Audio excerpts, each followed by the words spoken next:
আল্লাহ রাব্বুল আলামিন নিজেই সুন্দর করে জানায় দিতেছে, কি বলছেন? সবার তো ঠোঁটের আয়াত, যারা পারেন ঠোঁট মিলিয়ে মিলিয়ে আমার সঙ্গে আয়াতটা পড়ে নেন। আলিফ লাম মিম যালিকাল কিতাবু লা রাইবা ফীহি হুদাল লিল মুত্তাকিন। জোরে বলুন আল্লাহু আকবার। আল্লাহ রাব্বুল আলামিন বলছেন, এটা তো এমন একটা কিতাব, যেই কিতাবের ভিতরে ভুল তো দূরের কথা, কোনো সন্দেহ অবকাশ থাকতেই পারে না, কোনো সন্দেহ পর্যন্ত নাই। সন্দেহ মুক্ত, ভুল মুক্ত এই কিতাবটা মুত্তাকিদের জন্য যিনি নাজিল করছে, জোরে বলতে হবে তিনি কে? আমার বন্ধুগণ, এই কোরআন এমন একটা বরকতময় কিতাব। কোরআন নাজিল হলো রমজান মাসে। আমার বন্ধুগণ, এই কোরআন রমজান মাসে নাজিল হওয়ার কারণে বছরে 12টা মাসের ভিতরে রমজানের বরকত বেড়ে গেল, রমজানের সম্মান বেড়ে গেল। আমার বন্ধুগণ, মানুষ যাই করুক না কেন রমজান মাসে যেটাই করতে যায় একটাবার ভাবে, এটা কি আমার দ্বারা ঠিক হচ্ছে নাকি ভুল হচ্ছে, ঠিক কিনা? আমার বন্ধুগণ, রমজান তো বরকতময় একটা মাস। কেন এত বরকতময় হলো? মূল কারণ হলো আল্লাহর কালাম। আল্লাহ রাব্বুল আলামিন বলেন, শাহরু রমাদানাল্লাযী উনজিলা ফীহিল কুরআন হুদাল লিন্নাসি ওয়া বাইয়িনাতিম মিনাল হুদা ওয়াল ফুরকান। জোরে বলুন আল্লাহু আকবার। আল্লাহ রাব্বুল আলামিন বলছেন, রমজান মাসে নাজিল করেছি কিতাব, ও বান্দা শুরুতে জানিয়েছি এটা হলো মুত্তাকিদের জন্য। আবার এই জায়গায় আরো ক্লিয়ার করে জানায় দিতেছি, এই কিতাব শুধু মুসলমানদের জন্যই না, ডানে বামে সামনে পেছনে হিন্দু ভাইয়েরা আছে না নাই? কথা কয় না? আছে না? আমার বন্ধুগণ, শুধু হিন্দু কেন, বৌদ্ধ, খ্রিস্টান, ইহুদি, যত ধর্ম আছে, যারাই মানুষ যেই ধর্মের হোক না কেন, শুধুমাত্র যদি তার পরিচয় যদি হয়, সে যদি হয় মানুষ, মানব জাতির কোন একজন, আল্লাহ বলছেন হুদাল লিন্নাস, এই কিতাব হলো প্রত্যেক মানব জাতির জন্য হেদায়াত। যারাই কোরআন পড়বে, কোরআন তাদেরকে হেদায়েত দিয়ে আল্লাহর জান্নাতে ঢুকায় দিবে। আল্লাহু আকবার।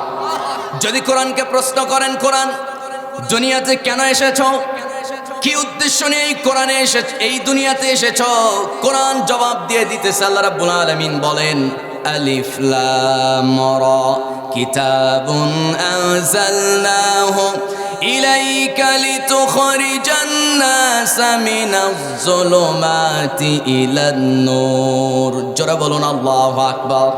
আল্লাহ রাব্বুল আলামিন বলছেন, হে রাসূল, এই কিতাব আমি আপনার উপরে নাজিল করেছি, উদ্দেশ্য হলো কেবলমাত্র একটা।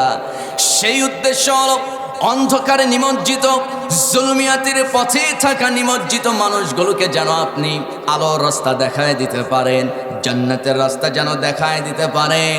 এই উদ্দেশ্য নিয়ে এই কোরআন যিনি নাজিল করছে, জোরে বলতে হবে তিনি কে? আমার বন্ধুগণ, এমন একটা জায়গায় আল্লাহর পরিচয় আল্লাহ তাআলা উঠায় দিয়েছেন এই কিতাবের ভিতরে। আমার বন্ধুগণ, আমার ভাইয়েরা, আল্লাহ রাব্বুল আলামিন ছোট্ট একটা সূরা বাছাই করলেন, ছোট্ট একটা সূরার ভিতরে তার পরিচয় ঢুকায় দিয়েছেন, যেই সূরাটা একবার পড়লে 10 পারা কোরআন খতম করার সওয়াব। আরেকটু আস্তে কোন সুবহানাল্লাহ। 2 বার পড়লে 30 পারা, 3 বার পড়লে 2 বার পড়লে 20 পারা, 3 বার পড়লে 30 পারা কোরআন খতমের সওয়াব যিনি দিবে, জোরে বলুন তিনি কে?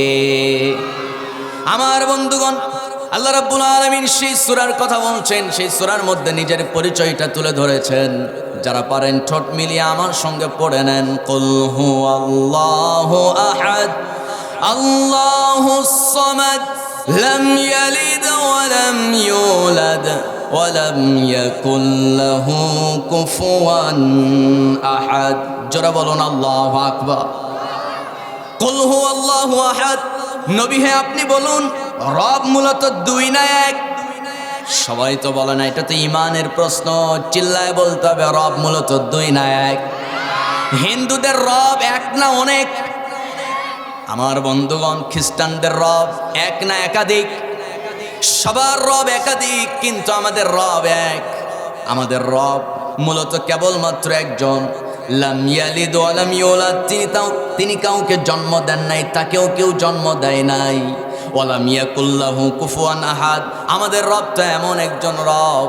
আমার বন্ধুগণ, আল্লাহ বলছেন দুনিয়ার সমস্ত শক্তি এক জায়গায় করলেও ডোনাল্ড ট্রাম্প, জো বাইডেন, আমেরিকার মহা শক্তিধর president George W Bush, Barack Obama, এদের সবার শক্তি, এরপরে ইসরায়েলের নেতানিয়াহু, সবার শক্তি এক জায়গায় করলেও আমার রবের ওয়ালাম ইয়াকুল লাহু কুফুয়ান আহাদ, রবের সমকক্ষ হতে পারে নাকি? জোরে বলতে হবে। আমার ভাইয়েরা, আমার বন্ধুগণ, আল্লাহ রাব্বুল আলামিনের জন্য দুনিয়ার तमाम মানুষকে বলছেন, ও দুনিয়ার মানুষরা শোনো, মানুষকে ভালোবাসবা তো ঠকবা, রবকে ভালোবাসবা তো জিতে যাবা। কথা ঠিক কিনা? ঠিক আছে না? বউকে আপনি ভালোবাসেন, বউয়ের জন্য দিন নাই রাত নাই, কি খাটাখাটনি। সকালবেলা পান্তা খায়া মাঠে আছে দাদা, সারাটা দিন পুরা দিনের রোদের তাপ পিঠের উপর দিয়ে চলে যায়, ঠিক কিনা বলেন? আমার বন্ধুগণ, যারা দোকানদার, কাস্টমারের সঙ্গে কথা বলতে বলতে মাথা গরম, দিন শেষে বাড়িতে আসছে, বউরে একটা সালাম দিছে, সালামের জবাব তো দূরের কথা, সালামের জবাব তো দূরের কথা, মোকলেসের বাপ তাড়াতাড়ি ভাত ওই জায়গায় আছে, নিয়ে খাও, খায়া ঘুমাও, আছে না? আমার বন্ধুগণ, দিন শেষে বউয়ের ভালোবাসাও পাওয়া যায় না ঠিক মতো। যুবকদের কথা আর কি বলবো, 3 বছর 4 বছর রিলেশন করার পর হঠাৎ করে পার্কে গেছে, ওরা আরেক গার্লফ্রেন্ডে নিয়ে যাওয়ার পর দেখতেছে ওই প্রথম গার্লফ্রেন্ড আরেক বয়ফ্রেন্ডকে নিয়ে হাজির, ঠিক কিনা? আমার ভাইয়েরা, সবাই সবাইরে ধোঁকা দেয়, কিন্তু আল্লাহকে ভালোবাসবেন, কোনো ধোঁকার অবকাশ নাই। কারণ আল্লাহ রাব্বুল আলামিন দুনিয়ার तमाम মানুষকে বলছেন, আল্লাযীনা ইউনফিকুনা ফিস সাররাই ওয়াদ দাররাই ওয়াল কাযিমিনাল গায়যা ওয়াল আফিনা আনিন নাস ওয়াল্লাহু ইউহিব্বুল মুহসিনিন। জোরে বলুন আল্লাহু আকবার। আমার বন্ধুগণ, মহান রব্বুল আলামিন বলেন, কেউ যদি মুহসিন বান্দা হতে চায়, মুহসিন মানে হলো আল্লাহর কাছে অধিক প্রিয় বান্দা। আমার বন্ধুগণ, মুহসিন বান্দা যদি কেউ হতে চায়, আল্লাহ বলছেন ইউনফিকুনা ফিস সাররাই ওয়াদ দাররা, আমার ভাইয়েরা, সচ্ছল অবস্থায় আল্লাহর রাস্তায় দান করতে হবে, অসচ্ছল অবস্থায় আল্লাহর রাস্তায় দান করতে হবে। সচ্ছল অবস্থা আপনি বেশি দান করেন, অসচ্ছল অবস্থা আপনি কম দান করেন, কিন্তু কথা হলো নিয়মিত দান করতে হবে। কারণ আল্লাহ রাব্বুল আলামিন বলছেন, যারা নিয়মিত দান করে, কম হোক বেশি হোক বিপদ, কম দান করে বিপদ নাই, বেশি দান করে। আল্লাহ রাব্বুল আলামিন বলছেন, এই সমস্ত বান্দারাই মুহসিন বান্দা। জোরে কোন সুবহানাল্লাহ। মুহসিন বান্দার 2 নাম্বার গুণ হলো, তারা যখন ইউনফিকুনা ফিস সাররাই ওয়াদ দাররাই ওয়াল কাযিমিনাল গায়য ওয়াল আফিনা আনিন নাস। মুহসিন বান্দার আরেকটা গুণ হলো, মুহসিন বান্দারা কেবলমাত্র শুধুমাত্র তারা প্রতিশোধ পরায়ণ হতে পারে না, তারা বরঞ্চ মানুষকে ক্ষমা করতে ভালোবাসে। আমরা ক্ষমা করতে পারবো কি পারবো না? জোরে বলি ইনশাআল্লাহ। ক্ষমাকারী একজন, তিনি কে? সবচেয়ে শ্রেষ্ঠ ক্ষমাকারী কে? আল্লাহ তাআলা। ক্ষমার গুণ যদি আপনার ভিতরে থাকে, আল্লাহ তাআলা আপনাকেও ভালোবাসবেন। সুবহানাল্লাহ বলবেন না? আমার বন্ধুগণ, আল্লাহর সন্তুষ্টি লাভের 5টা উপায় আমি নরমালি খুব সামানাইজ করে সংক্ষিপ্ত আকারে আপনাদের সামনে উঠায় তুলে ধরব। আমার ভাইয়েরা, আমার বন্ধুগণ, আল্লাহকে সন্তুষ্ট করার 5টা মাত্র উপায় বলে যাব। এই 5টা উপায় যদি আমরা ফলো করি, আল্লাহকে সন্তুষ্ট করা হয়ে যাবে। আপনার স্ত্রীকে সন্তুষ্ট করার জন্য কত টেনশন, কত কি করেন। ঈদে একটা শাড়ি কিনতে যাবেন, কোন শাড়িটা পছন্দ, ভিডিও কলে দেখায়, দেখো তো বউ এই শাড়িটা পছন্দ কিনা। সন্তান তারে খুশি করার জন্য কত টেনশন, বাপ মাকে খুশি করার জন্য পেরেশান, কিন্তু দিন শেষে কেউ আপনারটা দেখে না। আমার বন্ধুগণ, আমার ভাইয়েরা, আপনি সবাইকে দেখবেন ঠিক আছে, কিন্তু প্রথম দেখতে হবে একজনকে। তিনি কে? আরো জোরে বলতে হবে, তিনি কে? সম্মানিত ভাইয়েরা, আল্লাহকে সন্তুষ্ট করার, আল্লাহকে ভালোবাসার উপায় কয়টা? সবাই তো বলে না কয়টা? 5টা উপায়। তাহলে 1 নাম্বার উপায় হলো, আল্লাহ রাব্বুল আলামিন কোরআনুল কারীমের 38 নম্বর সূরা সূরা সাদ 29 নম্বর আয়াত থেকে আল্লাহ তাআলা তার সন্তুষ্টি, তাকে খুশি করার উপায় আমাদেরকে জানিয়েছেন। সুবহানাল্লাহ বলবেন না? আর একটু জোরে বলি পিছনে বাইরা সুবহানাল্লাহ। সম্মানিত বন্ধুগণ, আল্লাহ রাব্বুল আলামিন বলেন, কিতাবুন আনজালনাহু ইলাইকা মুবারাকুন লিয়াদাব্বারু আয়াতিহি ওয়া লিয়াতাযাক্কারা উলুল আলবাব। জোরে বলুন আল্লাহু আকবার। আল্লাহ রাব্বুল আলামিন বলছেন, বান্দারে আমি যেই কিতাব নাজিল করেছি, কিতাবুন আনজালনাহু ইলাইকা মুবারাকা, এই বরকতময় মুবারাকা, এই কিতাব হলো বরকতময় একটা কিতাব। এই কিতাব আপনি পড়তে পারেন না, শুধু স্পর্শ করছেন, স্পর্শ করলেও সওয়াব আছে না নাই?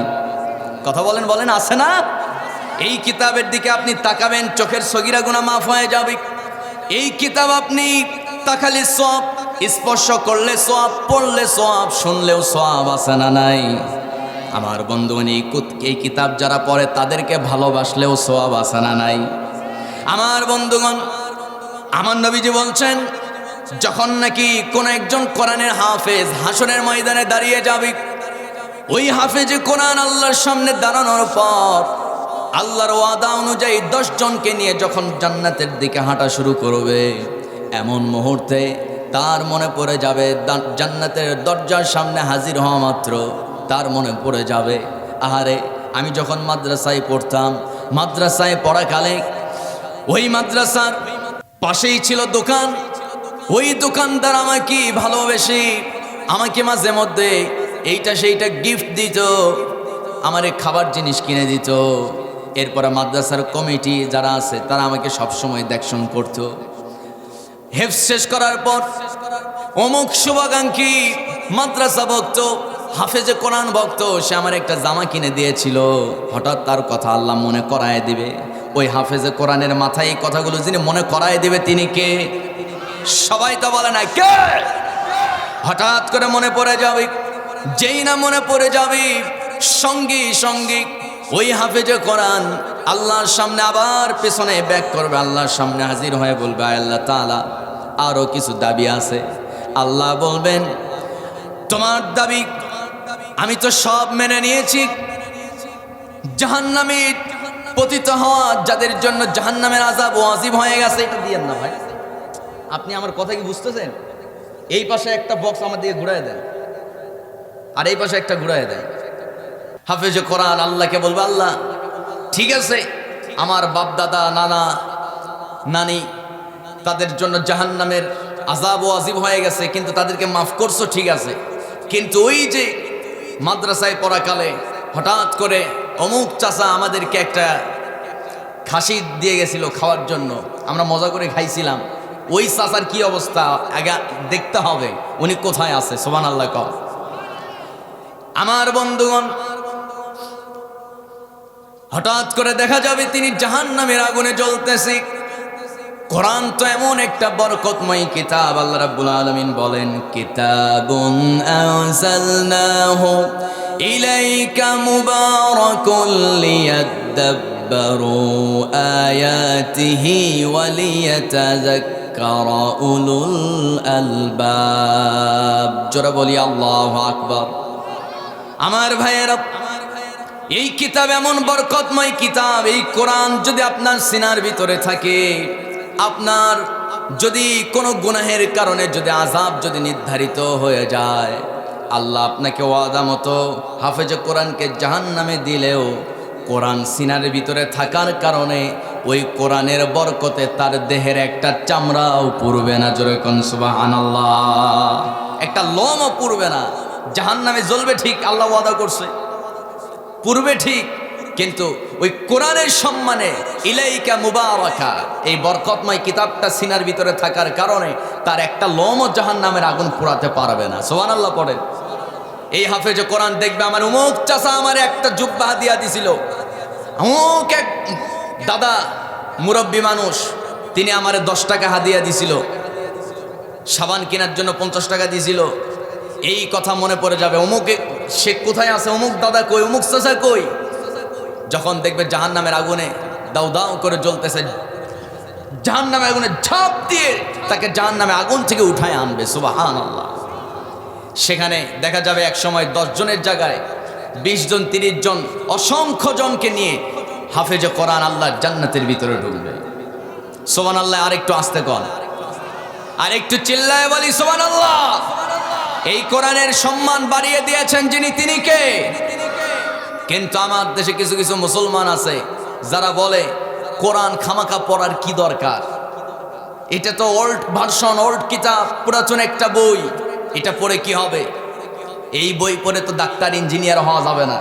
হ্যাঁ ঠিক আছে, আমি একটা কথা আপনাদেরকে বলবো, কওমি মাদ্রাসায় পড়ে ডাক্তার হওয়া যাবে না, ইঞ্জিনিয়ার হওয়া যাবে না।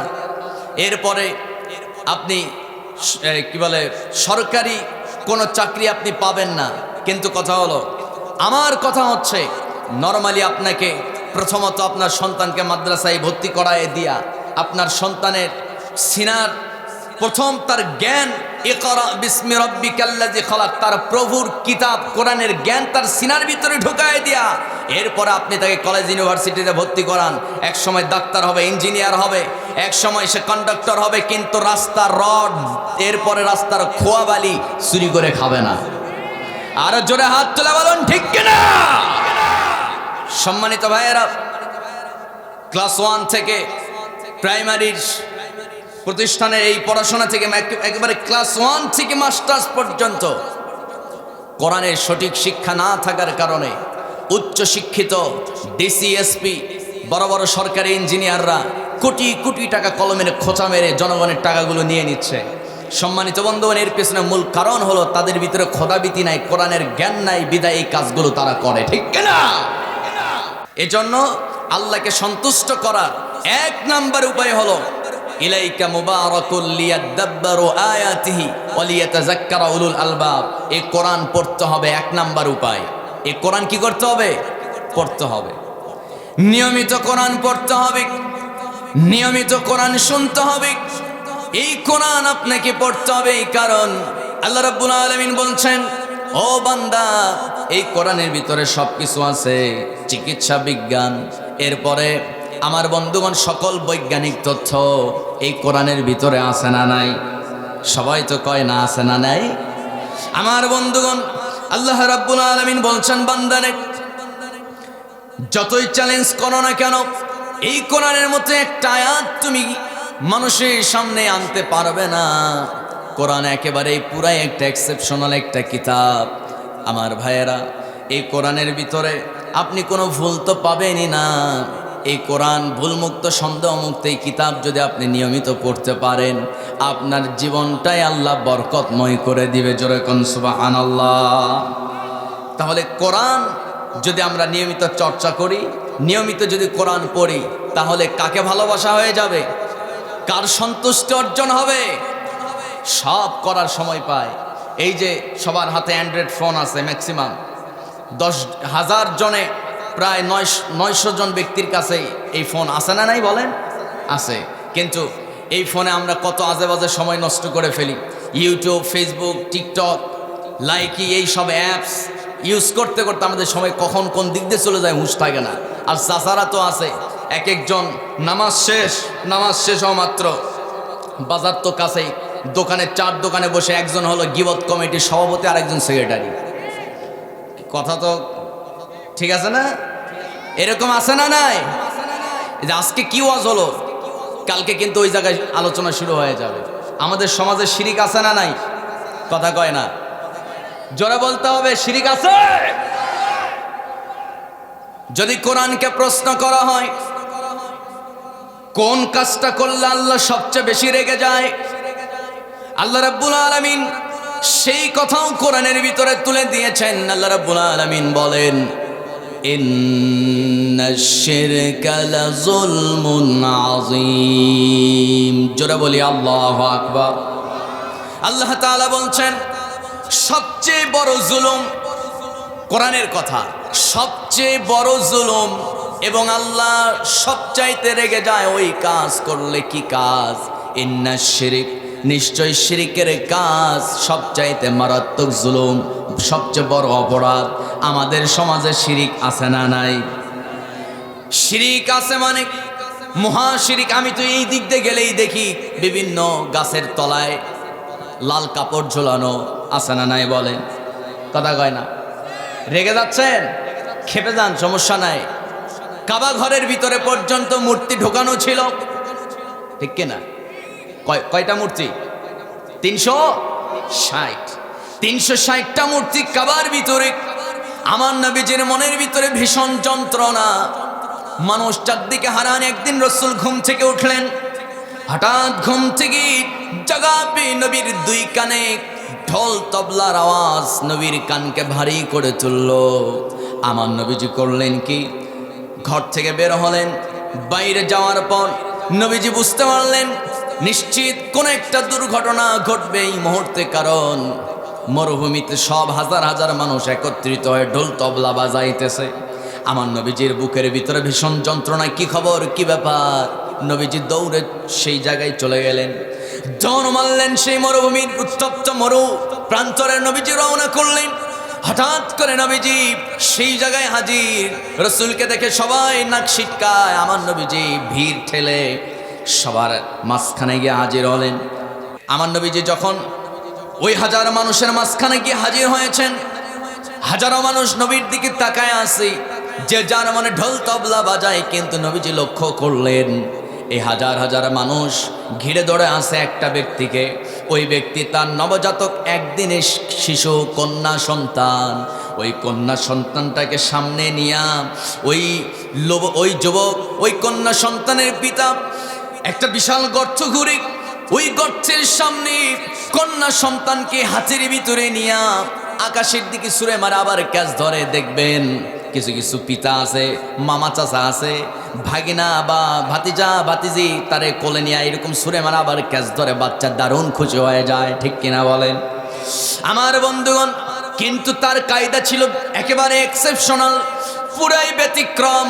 ওই লোকটা করছিল কি, একদিনের শিশু কি হাসবে?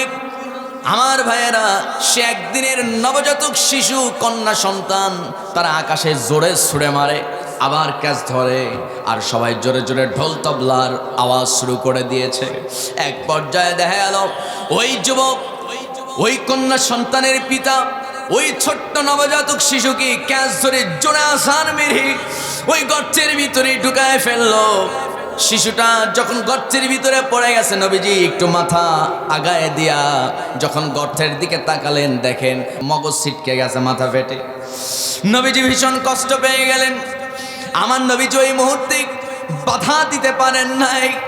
নবীজি প্রত্যেকটা দিন এরকম নির্মম দৃশ্য তিনি দেখেছেন, কিছুই বলতে পারেন নাই। নবীর সামনে আমার বন্ধুগণ, আল্লাহ তাআলার পবিত্র ঘর, ওই কালো ঘর, কাবা ঘরের ভিতরে পর্যন্ত 360টা মূর্তি, নবীজি কিছুই বলতে পারেন নাই। কারণ এই সমস্ত সব জুলুমগুলো দুনিয়া থেকে মূলোৎপাটন করতে হলে রাষ্ট্রীয় ক্ষমতা দরকার, আছে না নাই? জোরে বলতে হবে, আছে না নাই? আমার ভাইয়েরা, আমার বন্ধুগণ, মূল কথা হলো মানুষের তৈরি করা নিয়ম অনুযায়ী রাজনীতি কইরা ক্ষমতায় গিয়ে আপনি সমাজে শান্তি প্রতিষ্ঠা করতে পারবেন না। আমার ভাইয়েরা, অনেকেই বলে হুজুর ওয়াজ করবেন, করেন, মাটির নিচের ওয়াজ করেন, আসমানের ওয়াজ করেন, রাজনীতি কোনো বক্তব্য দিবেন না। আরে ভাই, এই কোরআন এমন একটা কিতাব, 1700 আয়াত আছে শুধু রাজনীতি সম্পর্কে। সুবহানাল্লাহ কয় না? আরো জোরে কোন সুবহানাল্লাহ। কেউ যদি আদর্শ রাজনীতি শিখতে চায়, আমার বন্ধুগণ, আমার দেশের রাজনীতি হলো দুই গ্রুপ, মারামারি, কুত্তা শিয়াল, আছে না নাই? কথা কয় না, আছে না? আমার ভাইয়েরা, বর্তমানে আমার দেশে সবচাইতে শক্তিশালী যেই দল, এই 7 মাসে 68 জন নিজেরাই কামড়া কামড়ি কইরা মরছে। কতজন? 68 জন। তারা ক্ষমতায় গিয়ে কি শান্তি প্রতিষ্ঠা করবে? আমার ভাইয়েরা, আমার বন্ধুগণ, এই মানুষের তৈরি করা নিয়ম অনুযায়ী রাজনীতির মধ্যে কোনো ফায়দা নাই। ফায়দা আছে কোরআনের রাজনীতির ভিতরে। যারা ঠিক বলে না, ঈমান কিন্তু থাকবে না। যারা বলেন ঠিক কিনা? আমার বন্ধুগণ, আমার ভাইয়েরা, ফাইনাল কথা আমি বলতে চাই, ২৫০০ তরুণ যুব সমাজ ছাত্রদের বুকের তাজা রক্ত এবং তাজা প্রাণের বিনিময়ে যেই সংসদ থেকে চোর বাটপারদেরকে তাড়ায়া সংসদ ভবনকে আমরা পবিত্র করেছি, ওই পবিত্র সংসদের চেয়ারে আগামী তার কোনো বেনামাজি নেতা আমরা দেখতে চাই না। এ মতের পক্ষে রাজি আছেন কারা কারা? দুইটা হাত, আমি তাদের দেখতে চাই মুসলমান।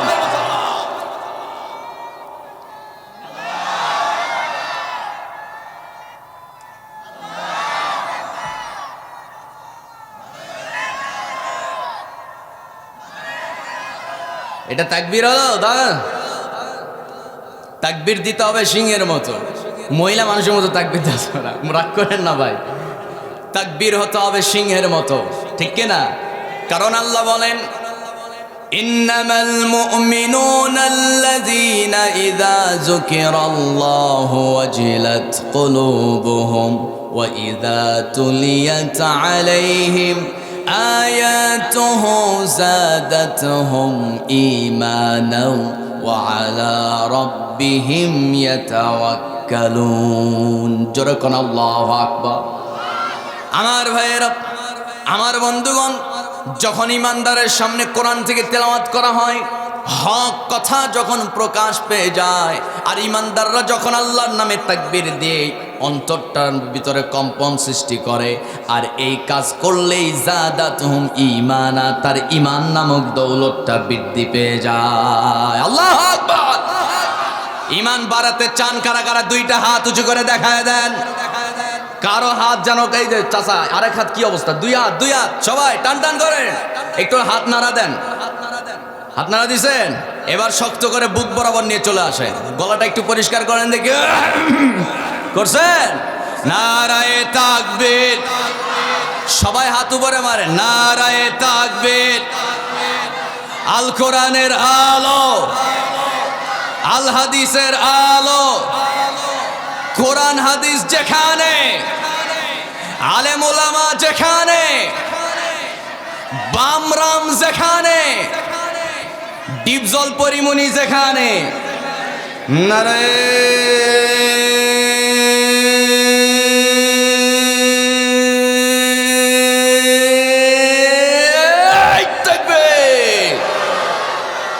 কষ্ট হলো নাকি? কোনো অসুবিধা? সম্মানিত ভাইয়েরা, দিন শেষে আপনার সাদা কাফন কপালে জুটবে কয়টা? কয়টা? ৩.৫ হাত কবর। কোনো অহংকার করে কোনো লাভ নাই। অহংকার কার জন্য? কথা কয় না, একটু জোরে কন। সম্মানিত ভাইয়েরা, জনপ্রিয় খেলোয়াড় তামিম, তামিম না, অসুস্থ হয়ে গেছে, তামিম ইকবাল না? তামিম ইকবাল তো, তামিম ইকবাল ডাক্তার বলেছে হুইল চেয়ার ছাড়া চলা যাবে না। আমি আজকে দেখলাম হুইল চেয়ারে বসে আছে একটা তাগড়া যুবক মানুষ, বাংলাদেশের জনপ্রিয় খেলোয়াড়। ইউরোপিয়ান রাষ্ট্রগুলো তাকে দেখে কাঁপতো ক্রিকেট ময়দানে। সে আমাদের দেশের এক গৌরব, ঠিক আছে, কিন্তু কথা হলো তামিম ইকবাল, তার কথা কেন আনলাম? একজন যুবক মানুষ, কত কোটি টাকার মালিক সে নিজেও জানে না, কিন্তু ভোগ করবে কেমনে? আপনি 1000 কোটি টাকার মালিক হন, ভোগ করতে পারবেন না। যতটুকু আপনার কপালে আছে ততটুকুই ভোগ করবেন, ঠিক কিনা? এত 1000 কোটি টাকা আত্মসাৎ করে কি লাভ হলো? দেশে তো আপনারা থাকতে কেউ পারলেন না। মানুষকে কষ্ট দিয়ে কি না করলো। সম্মানিত ভাইয়েরা, এই জন্য আমার কথা হলো, পৃথিবীতে শান্তি প্রতিষ্ঠা করতে হলে আফগানিস্তানের পথে আমাদেরকে হাঁটতে হবে। আরে জোরে বলুন ঠিক কিনা? আমার নবীজি চোখের সামনে দেখতে পেতেছি কাবার ভিতরে 360টা মূর্তি, কিন্তু মানুষ কাবার ভিতরে যায়, ওই কাবার ভিতরে যাওয়ার পর কাবা ঘরের যিনি মালিক তারে সিজদা দেয় না, সিজদা দেয় হলো কাবার ভিতরে থাকা 360টা মূর্তিরে। আরো একটু আস্তে কর নাউজুবিল্লাহ। এই জায়গায় আল্লাহ সন্তুষ্ট না অসন্তুষ্ট? আমার বন্ধুগণ, আমার ভাইয়ের, আমার দেশে তো ওই সিস্টেম এখনো আসে নাই, ঠিক কিনা? এত কঠিন মুহূর্ত কি আসছে? আসে না। আমার ভাইয়েরা, নবীজি আমার কি করলেন? নরমালি জুলুম প্রতিরোধ করার জন্য, জুলুমটাকে মূলোৎপাটন করার জন্য হিলফুল ফুজুল সংগঠন তৈরি করলেন। সুবহানাল্লাহ। কিন্তু হিলফুল ফুজুল সংগঠন তৈরি কইরা আমার নবীজি শান্তি প্রতিষ্ঠা করতে পারেন নাই, জালেমদের অবসান হয় নাই, বরং আমার ভাইয়েরা এই হিলফুল ফুজুল সংগঠন তৈরি করে সামান্য কিছু উপকার হয়েছে।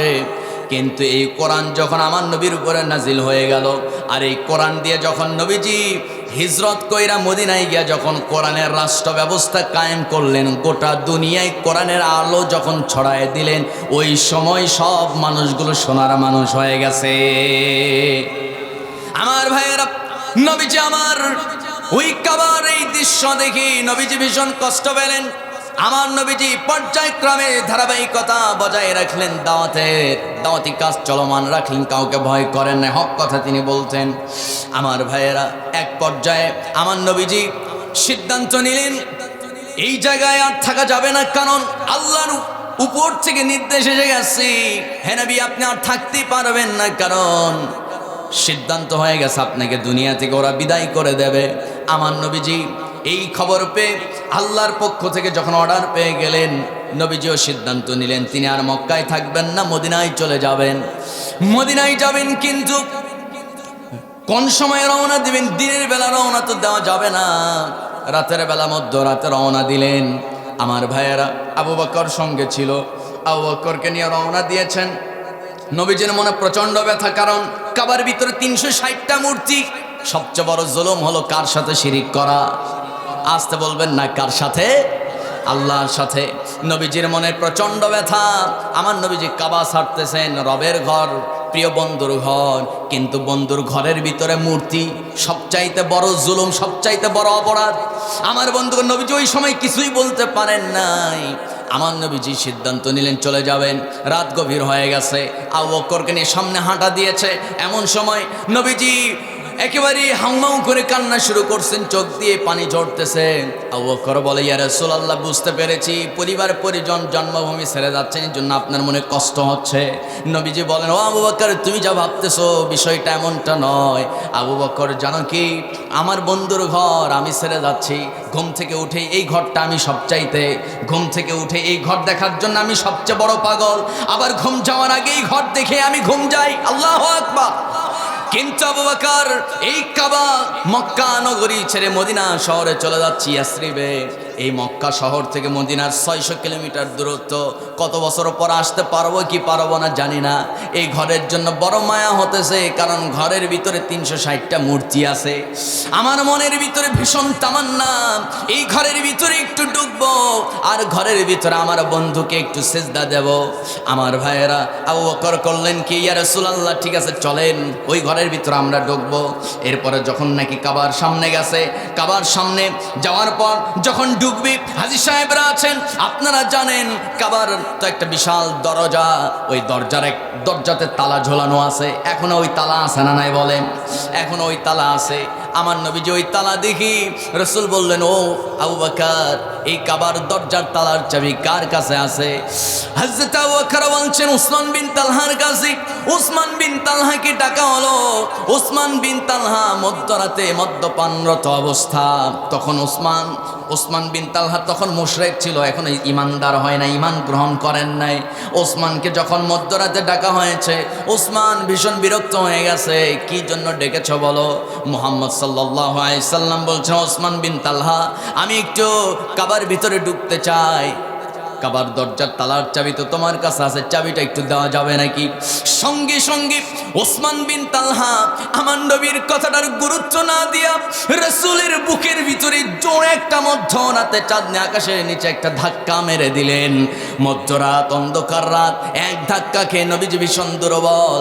আমার নবীজি এক ধাক্কা খেয়ে মুখ থুবড়ে জমিনে পড়ে গেলেন। ঠোঁটটা ফেটে ফেনকি দিয়ে রক্ত বের হওয়া শুরু করলো। এরপরে রাসূল আমার রক্তাক্ত অবস্থায় ঠোঁটের ভিতরে চাপ মেরে ধরে নবীজি মুস্কি একখান হাসি দিয়া ওসমান বিন তালহাকে লক্ষ্য করে বলছেন, ওসমান রে, আজকে এই কাবার দরজার তালার চাবি চাবির জন্য তুই আমারে ধাক্কা মেরে রক্তাক্ত করে দিলি, কিন্তু ওসমান জেনে রাখো এমন একটা দিন আসবে এই কাবার চাবি নয়, এই গোটা আরবের রাষ্ট্রীয় চাবিকাঠি আমার রব একদিন আমার হাতে উঠায় দিবে। আরো জোরে বলি সুবহানাল্লাহ। আমার বন্ধুগণ, এরপরে এই কথা শোনা মাত্র উসমান বিন তালহা, দাঁড়িয়ে থাকা উসমান থরথর করে কাঁপতে কাঁপতে জায়গায় বসে গেছে। উসমান দাঁড়াতে পারে, কারণ নবীজির কথার লোড কিন্তু অনেক, একেবারে ওই কথার লোড নিতে পারেন নাই, বড়ই মারাত্মক লোড। আমার নবীর কথা নিতে পারেন নাই। উসমান জায়গায় বসে গেছে। উসমান বলতেছে, ও মুহাম্মদ, ঠিক আছে তোমাকে চাবি দেব, কিন্তু শর্ত হলো আবু জেহেল যেন না জানে, আবু জেহেল যেন না জানে। হ্যাঁ ঠিক আছে, আবু জেহেল জানবেন, কেন জানবে না? কারণ আবু জেহেল হলো মক্কার সিটি মেয়র। কিসের সিটি মেয়র? মক্কা নগরীর সিটি মেয়র। মানে আবু জেহেল এদিকেও ক্লিয়ার থাক, ওদিকেও ক্লিয়ার থাক, কারণ ও চিন্তা করতেছে মোহাম্মদ যেহেতু আজকে বলছে, আজ হোক কাল হোক মোহাম্মদের হাতে এই গোটা আরবের রাষ্ট্রীয় চাবিকাঠি ক্ষমতা একদিন ওর হাতে যাবে, কারণ জীবনে মোহাম্মদ যা বলছে কোনোটা মিথ্যা হয় নাই। সুবহানাল্লাহ কন। সম্মানিত ভাইয়েরা, এই জন্য আমি এই কথা টানলাম। আজকে এখানে এই গাছগুলোর এখানে আমি ছোটবেলায় অনেক আগে থেকে দেখি এই লাল কাপড় আছে না, কথা কয় না, কি ঘুমাচ্ছেন আপনারা? এই লাল কাপড় কেন দেয় আপনারা কম বলেন? এই জায়গাতে কি হয়? শিরিক হয় না? শিরিক হয় কি না? শিরিক হয়। আপনি এরপরে এখানে একটা মাজারও আছে, আছে না? মাজার একটা আছে না? মাজারও একটা আছে। সম্মানিত ভাইয়েরা, আল্লাহকে সন্তুষ্ট করার 2 নাম্বার উপায় হলো শিরিক মুক্ত ইবাদত করতে হবে। আপনার ইবাদতের মধ্যে যদি শিরিক থাকে, ওই ইবাদত দিয়া আল্লাহকে সন্তুষ্ট করা যাবে না। অনেক সাহাবী, হযরতে ইবনে খাতাল, তিনি কাফের হয়ে মারা গেছে, কারণ তার ইবাদতের মধ্যে শিরিক ছিল, অথচ নবীর সাহাবী নবীর হাতে হাত রেখে কালিমা পড়েছিল। সম্মানিত ভাইয়েরা, ইবাদতের ভিতরে এক কথাই কোনো শিরিক থাকা যাবে না। শিরিক যদি থেকে যায় আপনার ইবাদত কবুল হবে না। সম্মানিত বন্ধুগণ, এখানে আমাকে কিছু বিষয় কথা বলার জন্য, মানে কিছু প্রশ্ন দেওয়া হয়েছে, এগুলো বিষয়ে কথা বলার জন্য। আসলে এগুলো একটু আগে দিলে আমি এই বিষয়ে ইয়ে করে ফেলতাম। যাই হোক, মূল বিষয় হলো আমরা কেবলমাত্র বিপদে আপদে সুখে দুঃখে ডাকবো একজনকে, তিনি কে? সবাই তো বলে না, কি ব্যাপার বলেন? আমরা ডাকবো কাকে? যেই রবকে ডাকবো ওই রবের আকাশের নিচে আমরা বসে আছি, ওই রবের দিকে হাত উঁচু করে সবাই বলি আমরা ডাকবো কাকে? বিপদ, কঠিন বিপদ। আল্লাহ তাআলা বলছেন, বান্দা আমার ইউসুফের ঘটনা পড়ো নাই? ইউনুসের ঘটনা পড়ো নাই? মাছের পেটে ঢুকছে, ওই মাছ সমুদ্রের অথই গভীরে, সেই সমুদ্রের গভীরে থাকা মাছ, ওই মাছের পেটে পয়গম্বর ইউনুস বাঁচাইছে কে? কয়দিন ছিলেন? 40 দিন 40 রাত। অক্সিজেনের প্রয়োজন হলো না, খাবারের প্রয়োজন হলো না। তার মানে খাবার ছাড়া, অক্সিজেন ছাড়াও বান্দাকে যিনি বাঁচাইতে পারে তিনি কে? সম্মানিত বন্ধুগণ, তাহলে সেই রবকে কেমনে ডাকবো? ইউনুস যেভাবে রবকে ডেকেছেন, কিভাবে ডাকছে? সবাই পড়েন, লা ইলাহা ইল্লা আনতা সুবহানাকা ইন্নী কুনতু মিনাজ জালিমিন। আল্লাহু আকবার। যুবকরা কিভাবে ইসলামের দিকে ধাবিত হবে? যুবকদের ইসলামের দিকে ধাবিত হওয়ার টিপস মাত্র একটা। সবাইকে বলতে হবে কয়টা? আরো জোরে, কয়টা? একটা টিপস, সেটা হলো প্রত্যেক দিন কমপক্ষে কোরআনের অনুবাদ পড়তে হবে 5 আয়াত। কয় আয়াত? সবাই তো বললেন না, কয় আয়াত? 5 আয়াত। যুবক, বৃদ্ধ, এরপরে মা বোন যারা আছে সবার জন্য এই নসিহত। আপনি এই যে কিতাব আপনি পেয়েছেন, এটা আল্লাহর পক্ষ থেকে বিশাল একটা নিয়ামত। এই কোরআন জীবনেও আমরা অর্থ পড়ি না, শুধুমাত্র রিডিংই পড়ি। রিডিং তো পড়বেন, এমনিতেই আরবি পড়বেন, কিন্তু এই কোরআনের অর্থ পড়ার দরকার আছে না নাই? এই কোরআন গবেষণা করে মানুষ নোবেল পুরস্কার পর্যন্ত পেয়েছে। আমার ভাইয়েরা, এই কোরআন আমরা পড়ব, প্রত্যেক দিন 5 আয়াত করে পড়তে পড়তে দেখবেন যে একদিন পুরা কোরআন খতম হয়ে গেছে। আর এই কোরআন আপনাকে শিখায় দেবে আপনি ইসলামের দিকে ধাবিত হবেন কিভাবে। এই জন্য যুবকদের টিপস হলো প্রত্যেক দিন কমপক্ষে কয় আয়াত? 5 আয়াত। 2 নাম্বার বিষয় হলো মাজার তৈরি, সাধু সভা, এক কথায় শিরিকযুক্ত যত কাজ আছে, শিরিক বেদাত। আমার ভাইয়েরা, শিরিক বেদাত থেকে আপনাকে দূরে থাকতে হবে। ইবাদত কবুল হওয়ার 1 নাম্বার শর্ত হলো শিরিক এবং বেদাত মুক্ত ইবাদত করতে হবে, ঠিক কিনা? আপনি এদিকে নামাজ পড়তেছেন, ওদিকে যায় আপনি সিন্নি খাইতেছেন, ইবাদত কবুল হবে না। সম্মানিত ভাইরা, এটা নিয়ে অনেক লম্বা আলোচনা ছিল। যাক, এরপর পীরের পায়ে সেজদা, এমনকি পীরের পা তো দূরের কথা, বাপ মায়ের পায়ে ওই যে কদম মুজি করে না, বিয়ে যখন হয়, বিয়ে বাড়িতে দেখা গেছে জামাই বউ এই শ্বশুর শাশুড়ির পায়ে সালাম দিতেছে, কদম মুজি করতেছে।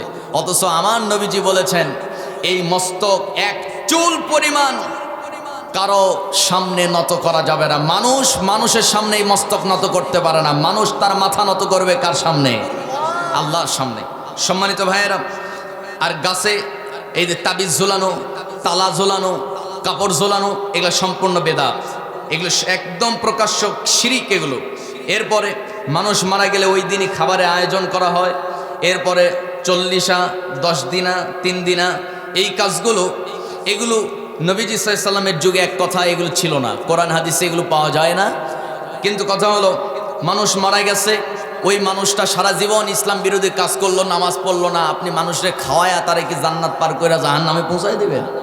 হ্যাঁ, যাই হোক, তবে মানুষ মারা গেলে আপনার ওই মৃত ব্যক্তির কাছে আমল পৌঁছানোর অবশ্য 3টা মাধ্যম আছে। একটা হলো সে যদি তার সন্তানদেরকে নেককার বানাতে পারে, তারা যতদিন আমল করবে, কোরআন পড়বে, এই করবে, তারা আমল নামায় এর পার্সেন্টেজ পৌঁছে যাবে। যদি কোনো আপনার ফলদার কোনো গাছ বা মসজিদ মাদ্রাসা নির্মাণ করে যায়, তাহলে এখান থেকে সে সাদগায়ে জারিয়া, যেটা একেবারে চলমান, এখান থেকে সে সওয়াব পেয়ে যাবে। আরেকটা হলো আপনার মানুষকে যদি তার নামে খাওয়ানো হয়, এটাও পাবে, কিন্তু ওই নিয়ম করা যাবে না যে 40 30, ঠিক আছে, 3 দিনা, এটা বাধ্যতামূলক কিছু না। গরিব মানুষ, যে লোকটা মারা গেছে তার ঋণ আছে, আপনার প্রথম কাজ হলো এলাকা থেকে চাঁদা তুলে তার ঋণ পরিশোধ করে দেওয়া, ঠিক কিনা? ঋণ, যার ঋণ আছে, ঋণ নিয়ে মারা গেছে এমন ব্যক্তির জানাজায় আমার নবীজি উপস্থিত হতেন না। কত মারাত্মক ব্যাপার! যে লোকটার ঋণের বোঝা মাথায় নিয়ে মারা গেছে, ওই লোকের জানাজায় রাসূল অংশগ্রহণ করতেন না। আল্লাহ তাআলা আমাদেরকে এই বিষয়ে সতর্ক থাকার তৌফিক দান করুক, বলি আমিন। আর যুবক ভাইদেরকে আমি লাস্ট একটা অনুরোধ করব, যুবক ভাই যারা আছেন, কই হিলফুল ফুজুলের সংগঠনের যুবক ভাইরা কই? বিভিন্ন কাজে ব্যস্ত না? যাই হোক, আপনারা আর কোনো কাজ নাই, সবাই মাহফিলে চলে আসেন। আমি ভাইদেরকে অনুরোধ করব, কোনো বিষয়ে, ছোটোখাটো বিষয়ে মনোমালিন্য থাকা যাবে না। আমরা বিশাল একটা বিজয়ের জন্য, বিজয়ের জন্য আমাদেরকে ছোটোখাটো বিষয়ে তোয়াক্কা না করে ঐক্যবদ্ধ ভূমিকা পালন করতে হবে। কথা কয় না? জোরে বলুন, ঠিক কিনা? কারণ ঐক্যের মধ্যে সকল সফলতা, সকল বিজয় ঢুকে গেছে, ঠিক কিনা? আমরা ঐক্যবদ্ধ হয়ে স্বৈরাচার বিদায় করছি, তাছাড়া পারতাম না। দলমত নির্বিশেষে সবাই ঝাঁপিয়ে পড়ছে, এমনকি ওরাও ঝাঁপিয়ে পড়ছে, ওদের মধ্যে যারা ভালো ছিল, ঠিক কিনা? এই জন্য আমাদেরকে ঐক্যবদ্ধ থাকতে হবে। আমরা যদি ঐক্যবদ্ধ থাকতে পারি, এই কালু শহর সমাজ নওগাঁ জেলার মধ্যে একটা শ্রেষ্ঠত্ব অর্জন করবে ইনশাআল্লাহ। আরো জোরে বলি ইনশাআল্লাহ। আর এই সব যত ছোটখাটো যেগুলো ছোটাফাটা শিরিক বেদাতের কারখানা আছে, এগুলো থাকবে না। এগুলো আগেও রাসূল উৎখাত করে দিয়েছে।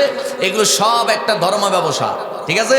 মানুষদেরকে ধোঁকা প্রতারণা, ইমান চুরি, ইমান চোর, এদেরকে আল্লাহ তাআলা হেদায়েত দেখ। আমরা তাদের জন্য দোয়া করি, আর আমরা এগুলো থেকে ফিরে থাকবো ইনশাআল্লাহ। বলেন হাদা মা ইনদি ওয়াল ইলমু ইনদাল্লাহ আলাইহি তাওয়াক্কালতু ওয়া ইলাইহি উনীব। আসসালামু আলাইকুম ওয়া রাহমাতুল্লাহি ওয়া বারাকাতুহু।